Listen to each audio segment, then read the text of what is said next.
Boa tarde! Estamos aqui no nosso Ponto de Cultura, no T7 News Jornalismo, para falar sobre arte, sobre cultura, né? Nessa sexta-feira. Estamos aí também muito próximos do Natal, né? Próximos também do meu aniversário, que eu faço aniversário agora na próxima semana. E é um motivo de felicidade. Engraçado que eu vejo. Todo mundo fala que entra em inferno astral, está naquele período péssimo e tal. Gente, eu não sei o que é inferno astral. É uma maravilha. Eu me sinto tão bem. O fato de estar vivo e com saúde já é motivo para estar alegre. E é como todos nós devemos pensar. Saúde, estando em ordem, é motivo para comemorarmos todos os dias, viu?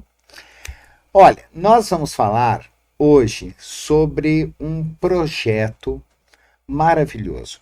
E é um projeto que muitas vezes as pessoas acham que comida não é cultura. Ah, não, comida é comida, é gastronomia.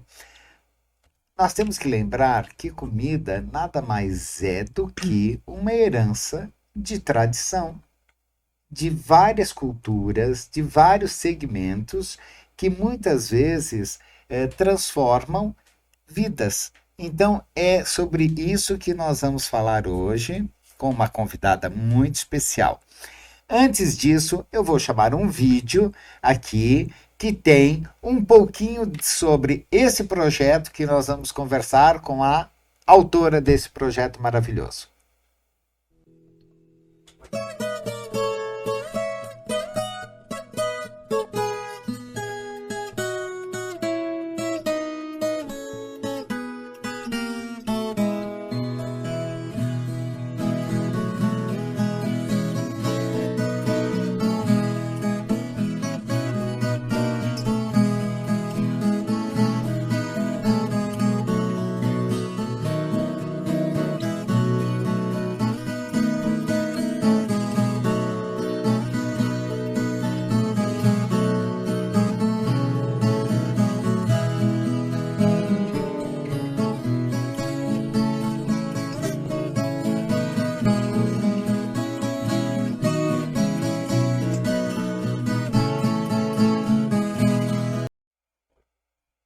E é isso aí, nós vamos conversar agora com a nossa querida Cláudia Perrone Melo. Ela que é jornalista, é cineasta, documentarista e ela vai falar sobre esse projeto maravilhoso que é o Comida como Cultura. Boa tarde, Cláudia, tudo bem? Boa tarde, Dimas. Eu só posso te dizer que está sendo uma delícia fazer, viu? Eu imagino. Eu não poderia fazer. Eu não poderia, porque eu tenho uma tendência muito grande para engordar. Então eu ia querer experimentar tudo e eu engordaria mais 10 quilos. Mas você sabe que a gente tem que fazer esse sacrifício? Ai, mas que sacrifício bom, né, Cláudia? E fazer o sacrifício de experimentar essas maravilhas. Ai, meu Deus, que delícia, né? Cláudia, como é que nasceu esse projeto? Você é uma pessoa que você luta muito, né, há anos, pela cultura popular. Né? E muitas vezes é uma cultura que ela é muito desprezada. As pessoas não sabem o que é a cultura popular. Né? E como foi que você chegou a esse ponto de fazer esse projeto? Ai, Dimas, foi uma coisa assim, muito dentro do que você falou, você foi muito assertivo.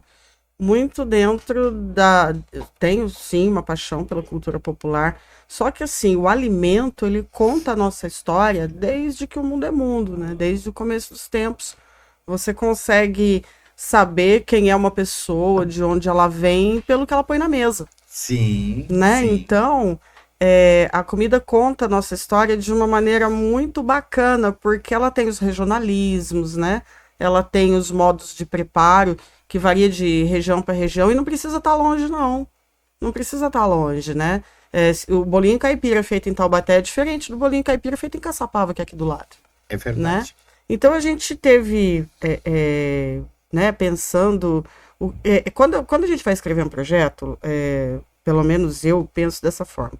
O que é que ainda não foi feito? De que assunto ainda não falaram?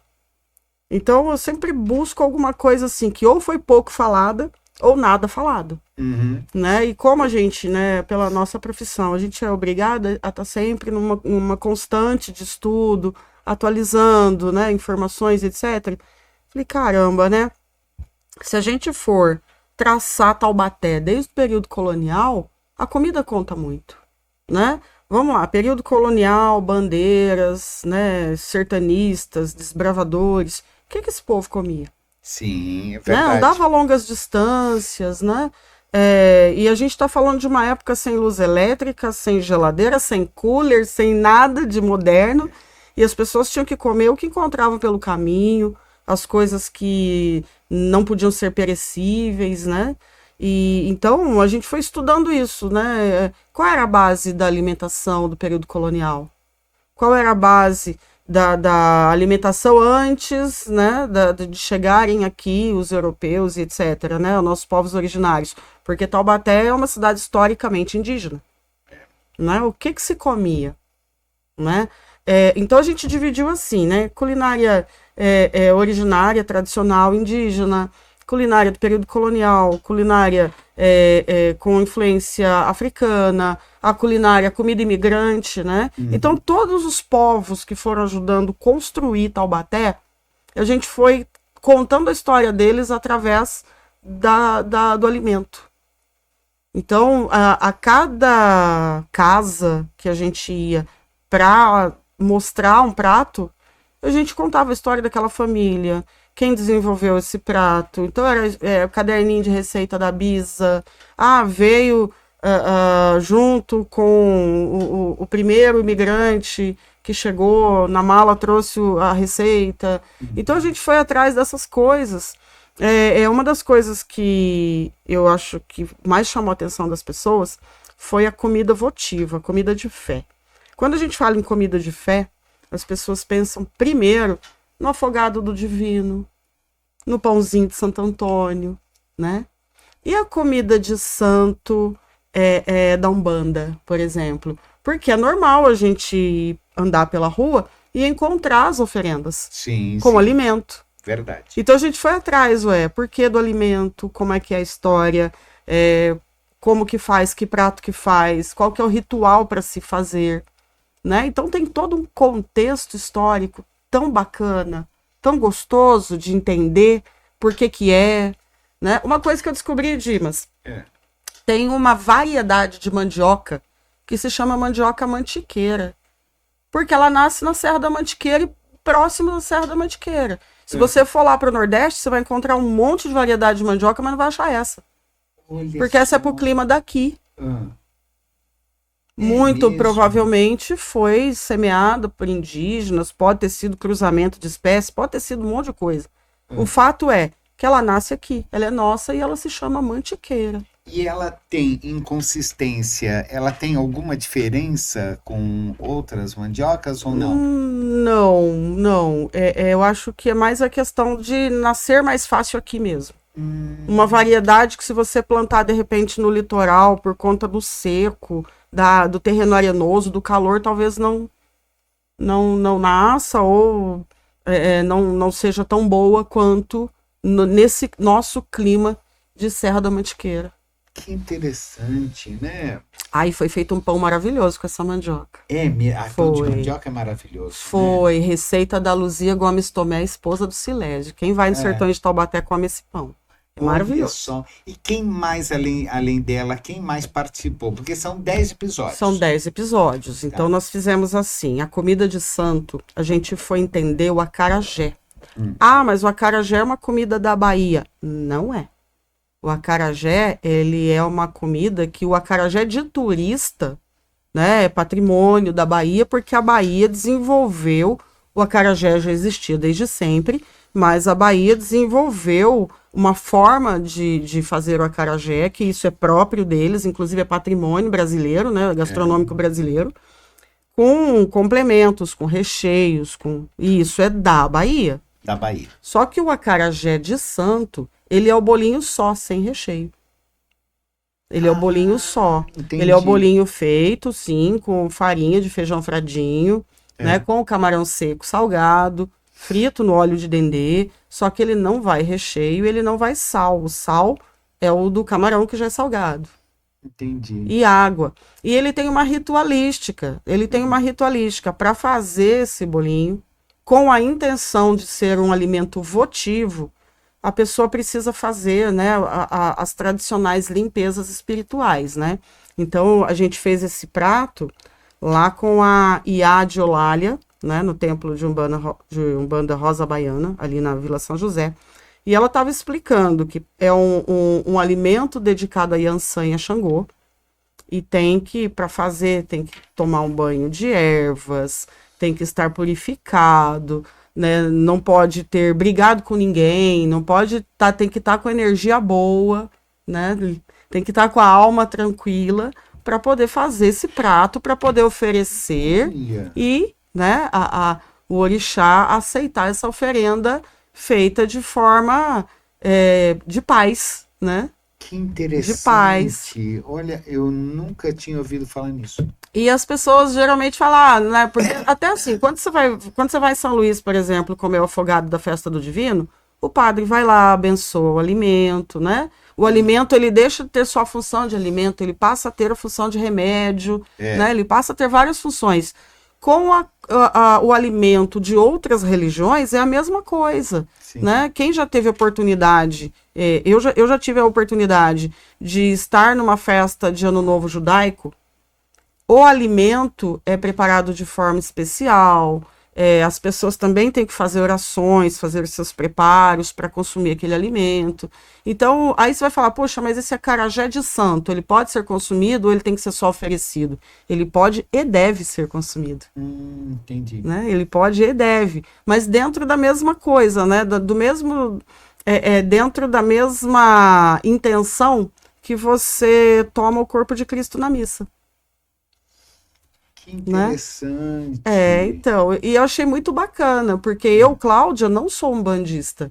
Eu estou aprendendo e estou gostando de aprender, porque, infelizmente, né, as religiões de matriz africana, elas são muito endemonizadas por quem não conhece. Então, eu estou numa proposta aí de estudar outras religiões, não só as de matriz africana, em que pese a Umbanda é genuinamente brasileira, nascida no Rio de Janeiro, mas ela traz, né, as tradições dos povos africanos, e é muito bacana. Se você for estudar a relação do alimento com o sagrado é sagrado. Né? Verdade. É sagrado.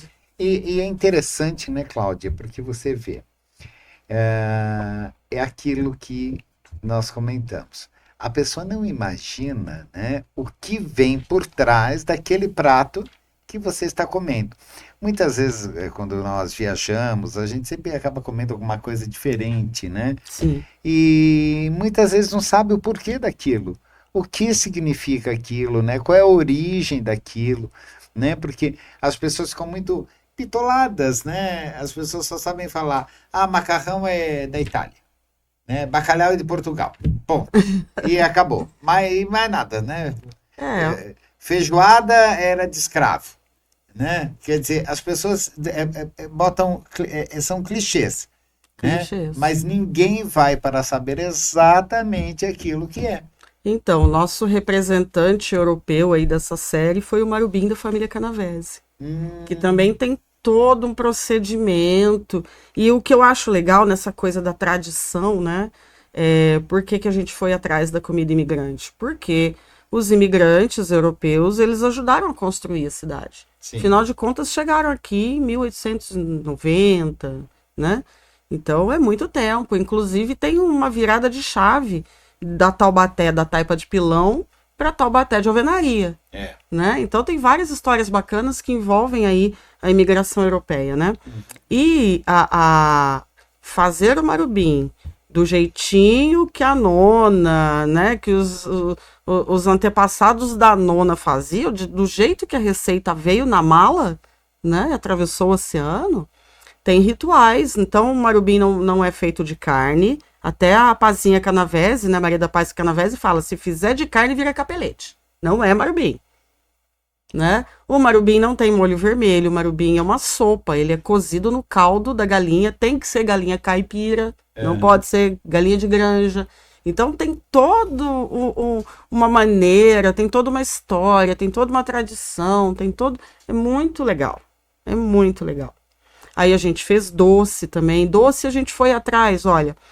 Uma das coisas que a gente quis passar também como a gente está falando de tradição, está falando de Taubaté, a gente buscou também algumas coisas para saber aonde as pessoas ainda encontram. Sim. E a gente ainda encontrou algumas coisas no Mercadão. Então falou, nossa, o doce de abóbora cristalizada na cal, que é um doce que fica até meio transparente, né?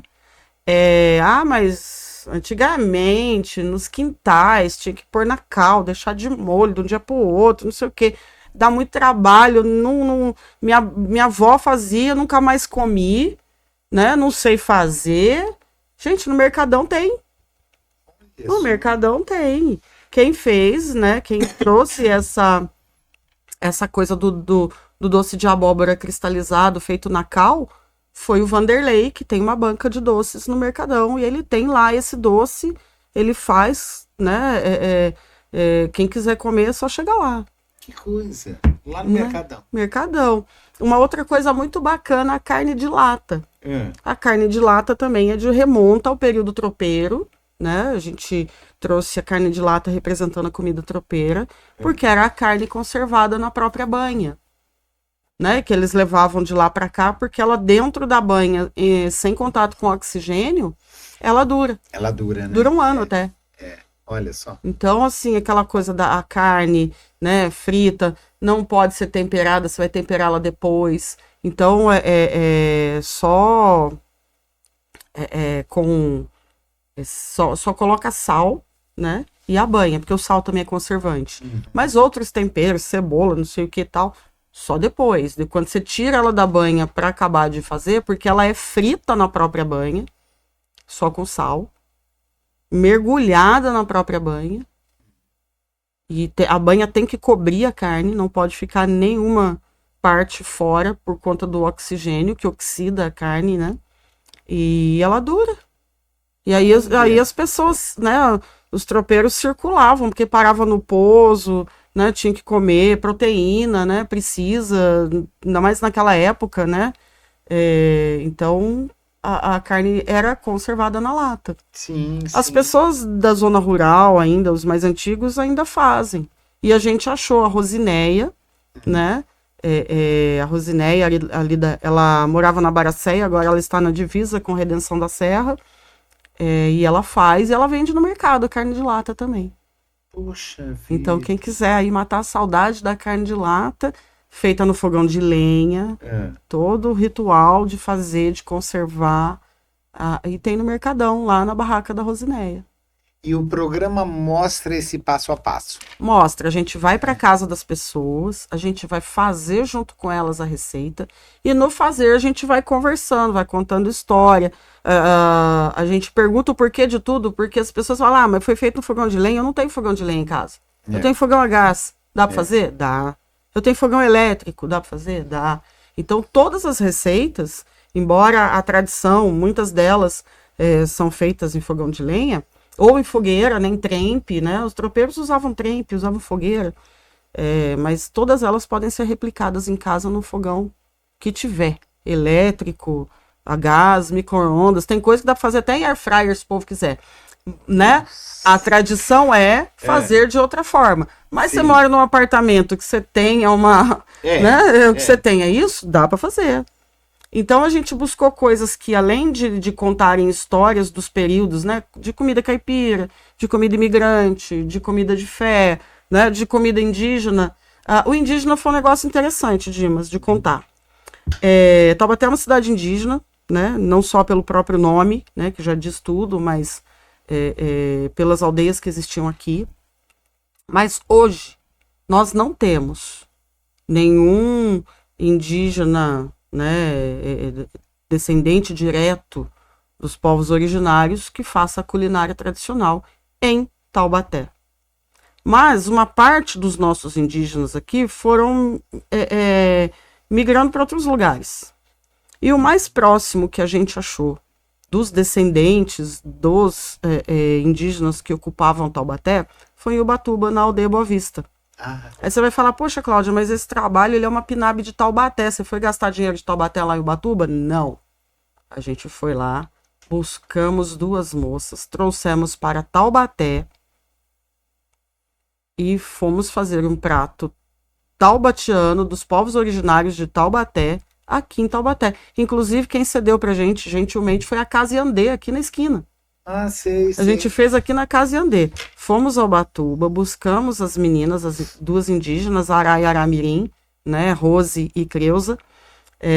Buscamos a ajuda, né, do professor Sérgio Mafra, porque elas falam o Guarani. Elas falam português também, mas com muito sotaque, porque elas... a aldeia Boa Vista, ela preservou a linguagem, né, Tupi-Guarani, eles falam Guarani. O professor Mafra, que é um taubatiano, morou com eles, conviveu com eles 30 anos, aprendeu Guarani, né, e ele foi o nosso tradutor. Ele foi o nosso tradutor. Então, assim, a gente conversava com elas, elas falavam em Guarani, poucas palavras em português, e a gente fez o peixe, a tilápia, um peixe de água doce, com banana verde. Peixe de água doce. Sim, peixe de água doce, porque nós temos aqui o Rio Paraíba e os indígenas daqui comem o peixe de água doce. Aqui nunca teve praia, né? Então, enfim, a tilápia com banana verde, porque banana aqui era comum, banana aqui sempre foi, né? Sim. Comum. Banana verde. E é muito gostoso. Uma tilápia cozida com banana verde. A banana também cozida. Banana cozida junto com o peixe na panela. Junto com o peixe? Junto com o peixe na panela. E é servida com caldo do próprio peixe da banana. O amido da banana dá uma encorpada nesse caldo e é muito bom. E uma coisa que eu achei muito legal, né? Os povos indígenas, eles usam pouquíssimos temperos. E temperos assim, coisa que eles possam ir ali na horta e pegar. Na hora. Então não tem muito... Aí não mascara o sabor. Sim. Entendeu? Então é o sal... e coentro, né, ervas que você tem, que eles têm, né, e tinha por aqui, no mato. Porque dependendo, né, Cláudia, do excesso de tempero, você não sabe nem distinguir o sabor do alimento. Exato. Porque você está saboreando tempero, com mais tempero, com mais tempero. Exato. Né? Então adultera completamente, né? Exato. Então, muito legal, muito simples, uma receita muito simples, uma receita de dia a dia. E muito legal, muito legal. Nossa, isso você falou me fez lembrar, né? O bacalhau. O bacalhau é maravilhoso, tudo, mas o bacalhau não vai tempero nenhum, só vai o azeite. Né? Porque ele já é de água salgada, deixa de molho para diminuir o sal. Depois você assa.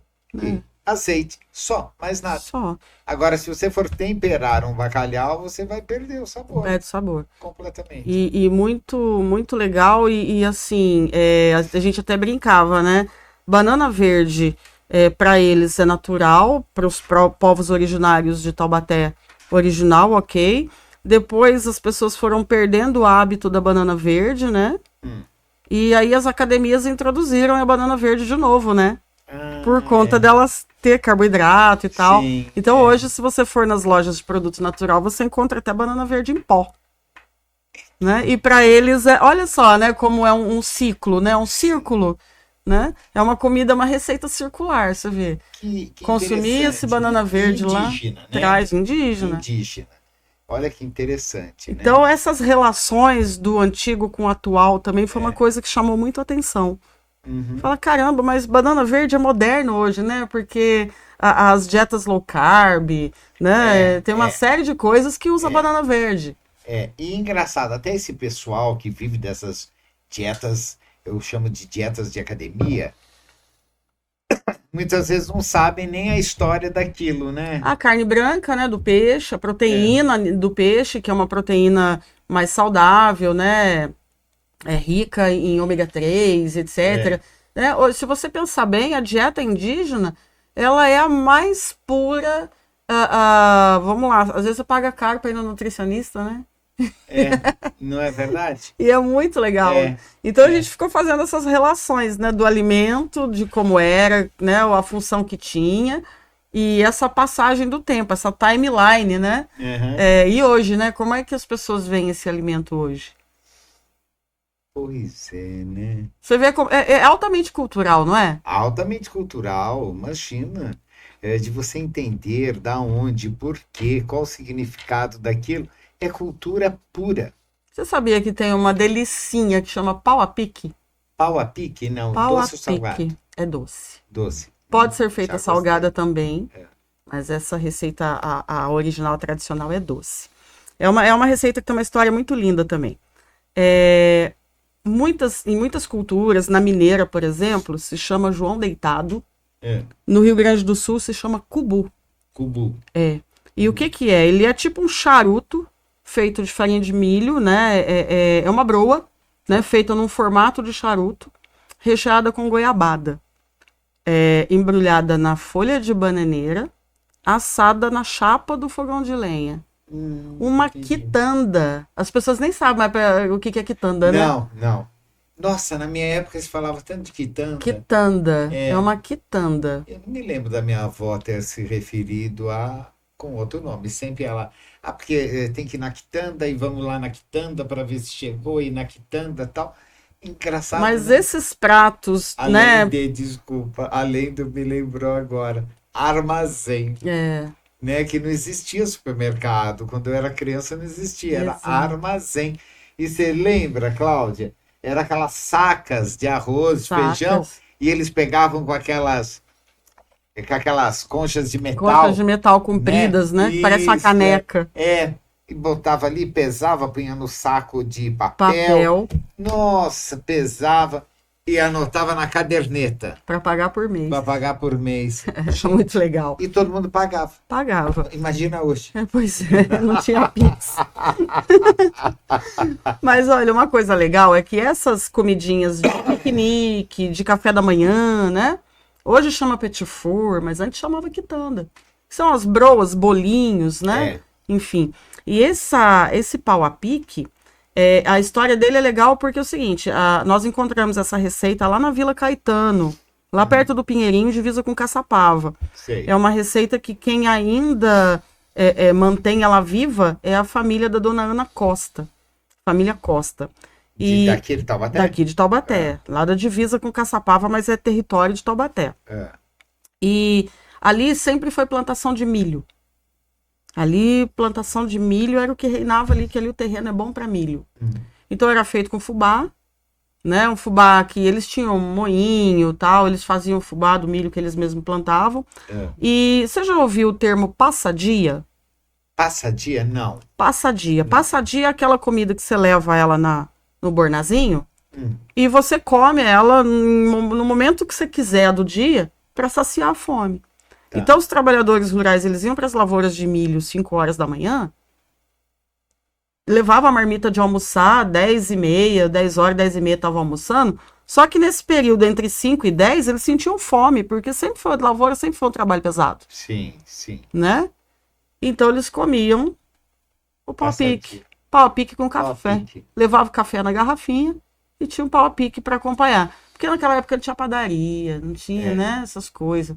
Então fazia. Aliás, você falou uma coisa interessantíssima, que não tinha padaria. Cláudia, às vezes eu pergunto, será que essa geração, o jovem, né, a geração celular, redes sociais, será que eles conseguiriam sobreviver Sem padaria? sem padaria, sem nada, uma coisa se a gente começar a imaginar o mundo, não vou nem tão longe, 100 anos atrás, 100 anos atrás, né, 1925, será que eles conseguiriam sobreviver?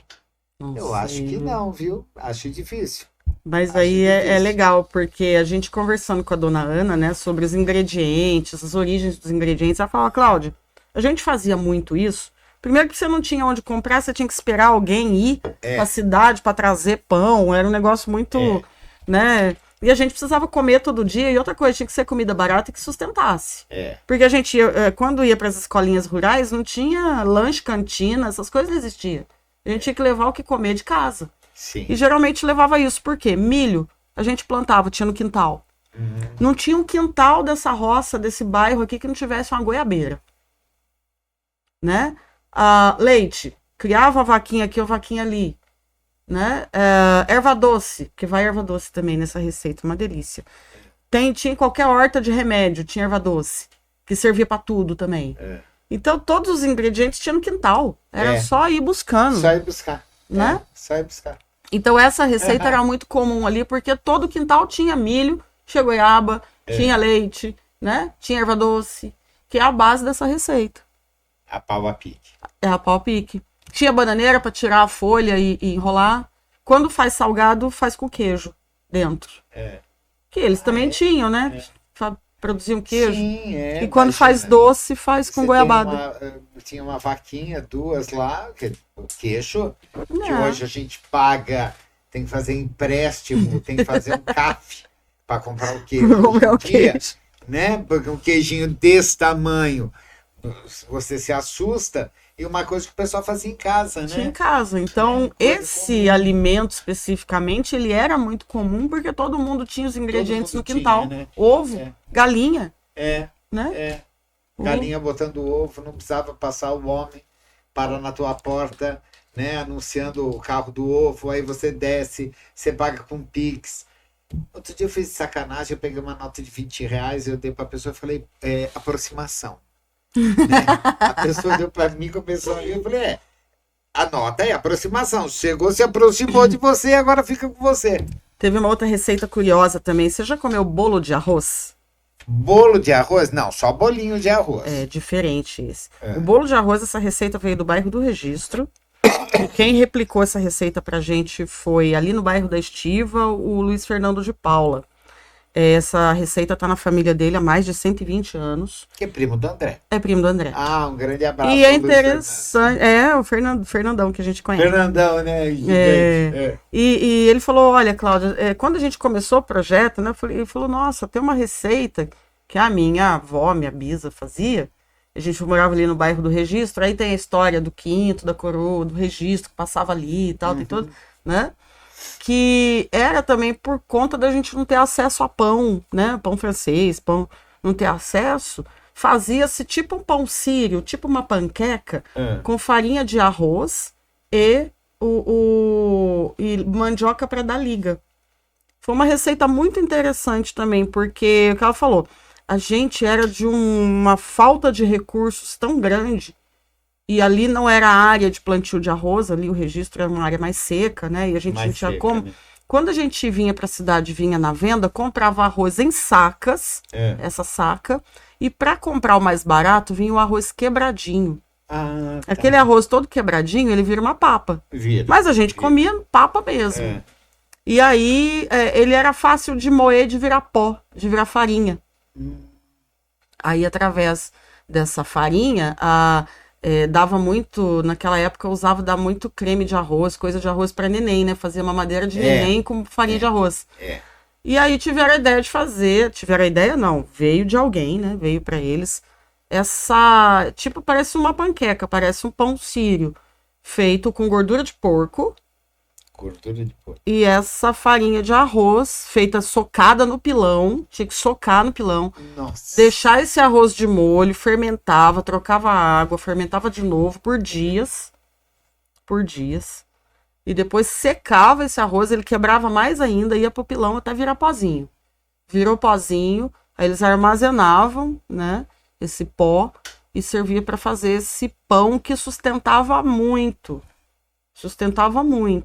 E eles comiam também com café, com chá, com... ele falou, olha, quando a gente era pequeno, que a gente ia com a canequinha lá na vaquinha para pegar o... Né, quem estivesse ordenhando já enchia as nossas canecas, a gente vinha para dentro com o leite quentinho e já tinha o bolo de arroz no fogão de lenha lá, com gordura de porco pra gente comer. Meu Deus, Cláudia, eu estava imaginando agora, né? Por isso que não tinha academia naquela época, né? Por quê? Você tem o pilão, você tem que socar o pilão. Quem não sabe, procura no YouTube algum vídeo que tenha pilão. Para fazer o fubá do pau a pique precisava do pilão, para fazer o bolo de arroz precisava do pilão. E aí você tem que plantar. Tem que plantar, tem que colher. Andar, né? Gente, realmente a academia era na roça. Eu acho que a academia nasceu na roça. Com certeza. Mas olha Tá aí só, um tema, né? viu, pro próximo. Mas olha quanta riqueza cultural temos. É uma maravilha, Cláudia. É por isso que eu falei no início do programa, né? A pessoa acha que comida é comida, ponto. Ela não identifica como raiz, como nossas raízes, né? E o quanto que a gente aprende. Que nem eu não sabia essa que você me contou do acarajé. Acarajé. Eu não sabia. Para mim, o acarajé, a gente foi condicionado que acarajé é da Bahia, ponto final. Né? E tem dois ainda, né, que a gente está produzindo, que é a comida cigana, porque as pessoas acham que cigano chegou agora. Não, os ciganos vieram juntos, veio junto com o povo muçulmano, veio junto com o povo espanhol, né? Veio junto, ajudaram a construir também a formação social de Taubaté, também conta com a presença dos ciganos. Dos ciganos, né? Então tem um prato cigano que a gente está produzindo e a comida ribeirinha. Mas ribeirinhos, nós somos ribeirinhos? Ora, bolas. As peixarias do mercado, a maioria são pescadores de Taubaté e do Rio Paraíba. Até eles fazem a procissão, que a gente vai, você já viu, né? Sim. Aqueles pescadores, a maioria fornece para o mercado peixe do Rio Paraíba. Então, e muitos moram na beira do Paraíba, nem todos, mas lá na época, né? Porque a gente está falando de períodos, né? De períodos. E houve um período em que eles eram moradores ribeirinhos, sim, da beira do Paraíba. Olha só. E aí é um outro tipo de peixe, é um outro tipo de manuseio, até a pesca, o modo de pescar, né? O modo de limpar, de temperar é outro, não é cópia do peixinho feito pelas indígenas. Mas é a nossa comida ribeirinha, de peixe do Rio Paraíba. Olha só. Né? Existem todas essas variações, né? De região. Interessante. E a gente optou, tem muito mais, dava pra gente fazer assim 50 episódios falando de comida tradicional taubatiana, né? Mas a gente optou por uma massa, uma carne, né? Uma comida feita à base de milho, o doce à base de abóbora, né? Porque são elementos que construíram a nossa cultura gastronômica, né? Legumes, carne, enfim, né? Cereais. Então a gente privilegiou a abóbora, o arroz, o milho, a carne, a mandioca, o peixe, né? A comida de santo, você vai falar, mas aqui no Dendê não é daqui, né? O feijão fradinho é uma qualidade de feijão que dá aqui? Se plantar, a gente tem terreno fértil. Sim. Né? Sim. A gente tem terreno fértil. Porque assim, encontra-se em Taubaté esses ingredientes. Encontra-se aqui, né? Encontra-se aqui. Às vezes até a própria pessoa daqui desconhece. Desconhece. Né? Porque isso acontece muito da gente ver que as pessoas, elas... parece que elas conseguem enxergar um palmo na frente do nariz, mas elas não imaginam uma riqueza toda que existe na nossa região. E junto com essa gastronomia, a gente falou da diversidade da fé das pessoas, a gente falou de usos e costumes da roça, a gente falou da imigração, né? A gente falou dos povos originários, né? E de tudo que aconteceu. Ou seja, tem todo um arcabouço histórico. A gente falou do bandeirante, falou do tropeiro, né? A gente falou de toda a organização social da cidade por períodos através do alimento. Foi muito legal, está sendo muito legal de fazer. E Cláudia, como é que faz para o pessoal assistir? Porque vai agora até dia 14, né? Isso. Até dia 14. Isso. Começou dia 5. Dia 5, vai até dia 14. E aí a Cláudia vai passar agora o endereço, gente. Porque eu também quero saber, porque eu quero assistir para ver, porque eu adoro cozinhar. Daqui a pouco você vai me ver, Cláudia. Eu vou lá na TV Cidade e vou falar para você, Cláudia, sabe o que eu fiz ontem? Eu fiz e vou te dar uma receita. Porque, gente, eu acho, Cláudia, eu não sei o que você pensa isso. Para mim, culinária, funciona como terapia. Mas Você sabe? A alquimia, né? As misturas, é muito legal. Eu não levo o celular na cozinha. Porque eu quero me concentrar naquilo, eu quero viver aquele momento. Sim. Quando eu vejo uma pessoa com o celular na cozinha, tá falando, tá cozinhando, eu falo, não, uma coisa de cada vez. Agora o momento é meu. Então não é com o celular. Então agora é mergulhar nesse universo. Então é terapêutico. É terapêutico. E aí a gente descobre, né, que as coisas que acompanham esses alimentos são coisas muito simples também. Sim, sim, Né? sim. São coisas muito legais, muito simples. É. Né? Quer ver uma coisa que eu achei muito interessante? A massa do marubim é trigo e ovo. Não tem fermento, não vai sal, não vai nada. E é aquela delícia, né? Que a gente só come na festa do quiririm. E isso é engraçado. Minha avó, que era italiana, muitas vezes eu perguntava, vó, que delícia, quando eu já era mais adolescente. Ai, vó, que delícia. Como é que a senhora fez? E minha avó às vezes falava, vinha com essas, é só trigo e ovo e uma pitadinha de sal.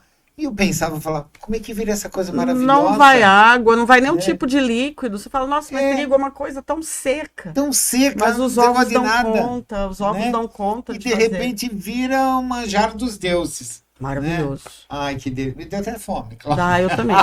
Olha, eu vou falar, engordei 10 quilos fazendo essa série. Eu engordei 1 quilo por receita. Ai, nossa senhora, eu só vou assistir.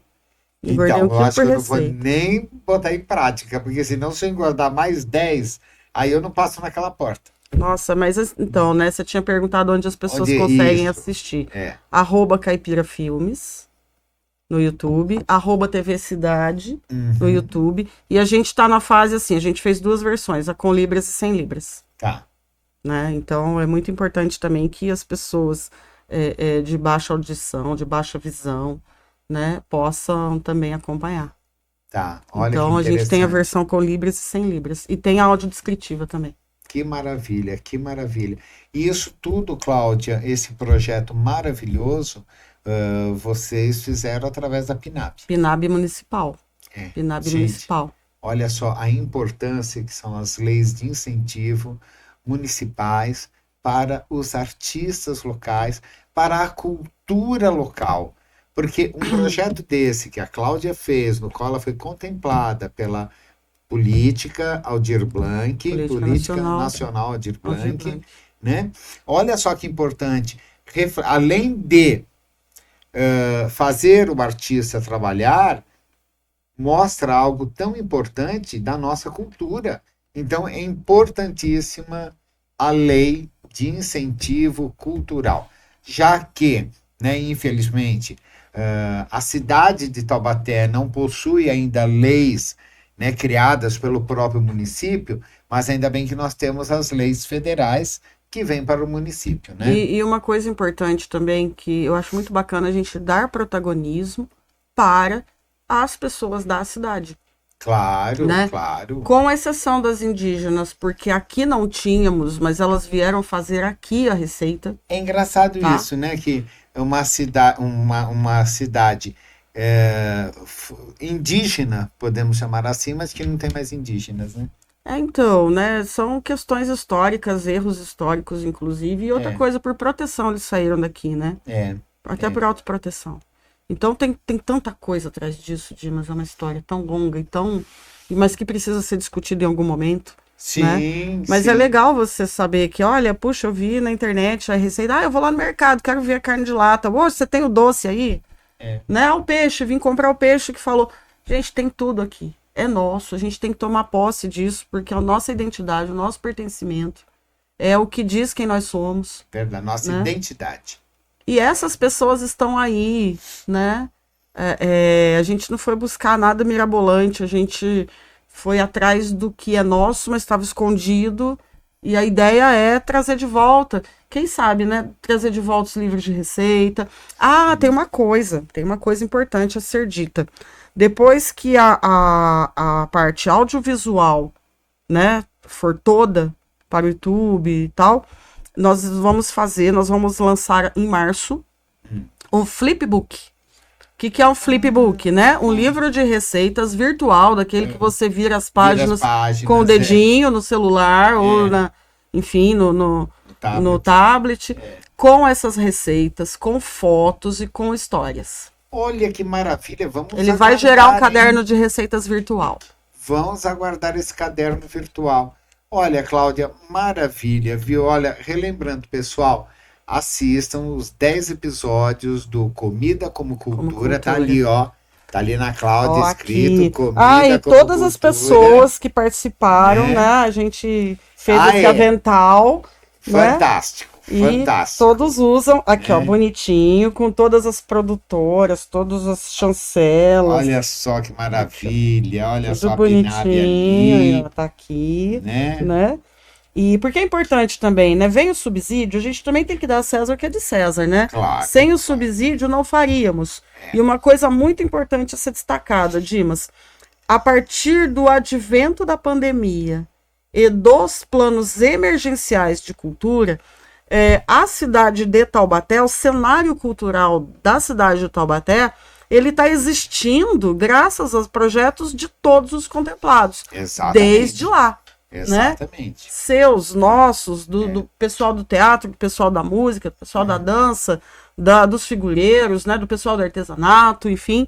O cenário cultural de Taubaté, ele, nesses últimos anos, ele foi movimentado pelas leis de incentivo. É verdade. Pelas emendas impositivas legislativas. É verdade. Nós devemos muito a isso.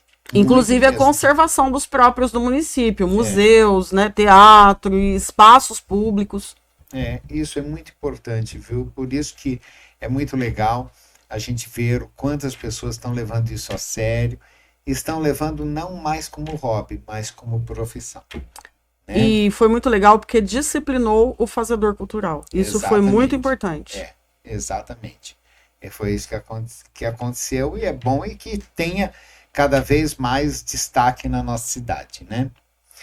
Cláudia, te agradeço demais pela tua presença, viu, amiga querida? É um prazer querida. Sempre. Estamos juntos, é tão bom falar sobre projetos de cultura, coisas tão maravilhosas, né? Como esse projeto que eu amei, né? E tendo, claro, essa chancela maravilhosa, essa grande profissional que é a Cláudia Belvani Melo. Né? Adoro, gente. Muito obrigado, né, por estarem até agora me ouvindo falar de comida. Todo mundo com fome, né, Nicolas? Né? Nicolas também está com fome. Agradeço o espaço, agradeço a T7, agradeço a oportunidade de estar aqui também divulgando. A casa é sua. E a gente sabe que esses momentos, esses espaços também são importantes para a gente prestar conta do que a gente fez com o dinheiro público. Exatamente. Exatamente. Olha, só temos a agradecer, Cláudia, a casa é sua e sempre vamos estar abertos para receber mais e mais e mais notícias sobre projetos, sobre a cultura, sobre arte na nossa cidade. Bom, nós estamos tão próximos, né, do Natal, faltam o quê? 15 dias, quase por aí, né, 17, 15 dias, e deixar aqui para vocês, claro, desejando um ótimo final de semana, mas deixar uma mensagem, né, de Feliz Natal para todos vocês e lembrando o quanto a cultura e a memória é importante. Beijo no coração de vocês, vou deixar vocês com essa mensagem de Feliz Natal. Feliz Natal.